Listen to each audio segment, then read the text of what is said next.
Hi, it's Helen Tarrant.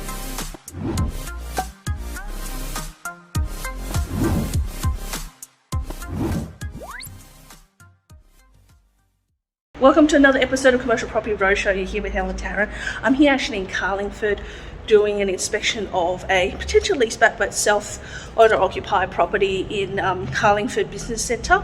The property is a little bit older, a little bit run down, but apparently at the moment it's got no vacancies, lots and lots of tutoring, lots of apartments going up, so the area is definitely gentrifying and lots of new clients moving in. So there's all of those information, but I guess the main thing is to have a look at the building. It is quite old. There is no lift, which means that there is some cost on the strata to be saved, and what we're potentially looking at is 2 lots.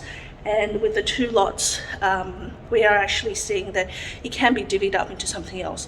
But it is all about the deal and whether you would buy this as an owner-occupier and then look at splitting it up, or whether you would buy it as an investment, looking at splitting it up, because downstairs definitely you can split 1 lot up into 2 and definitely get more rent as well.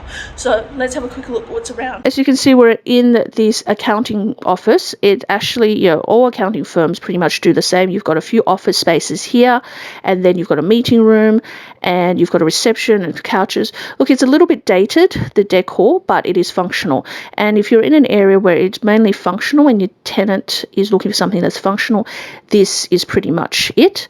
Now, if you have a more brand name tenant, obviously they're going to have a better fit out, but currently this fit out for the current tenant who's been in occupation here for probably over 15 years, close to 20 years, is fine, and he's about to sell his business to the new incoming tenant, so they may need a different fit out, and you as the landlord may contribute to their fit out a little bit, but in the meantime, there's nothing wrong with it. It is dated, and if they do tend to move out, you probably need to replace the carpet and get a few other things done to make this property really presentable. So there you have it, a simple set and forget type of property, but only depending on if the leaseback is going to work. Now, if the leaseback is not going to work, you may need to actually purchase this property more as an owner-occupier or as a vacant property with the value currently as is in the current Sydney market, and then look to putting a professional tenant in, or because it's over lot 7 and 8, you can always split that up into 2 smaller tenancies.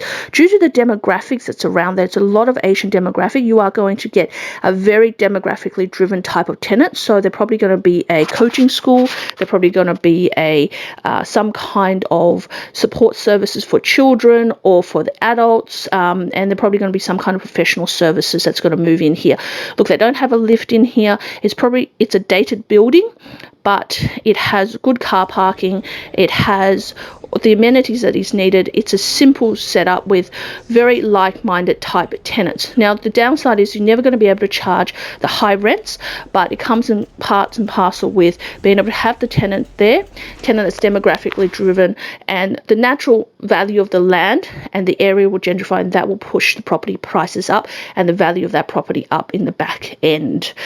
So hopefully that's been interesting and informative for you. This deal still will take a while to put together if you are on the outside doing research and looking at this deal, but if you need help with a similar deal, or you're unsure whether you should be buying this property or that property for your first commercial purchase, or you want someone to help you, mentor you through that process, reach out to me at helentarrant.com, and I look forward to helping you further. In the meantime, don't forget to subscribe, and I'll see you in the next episode. Bye for now.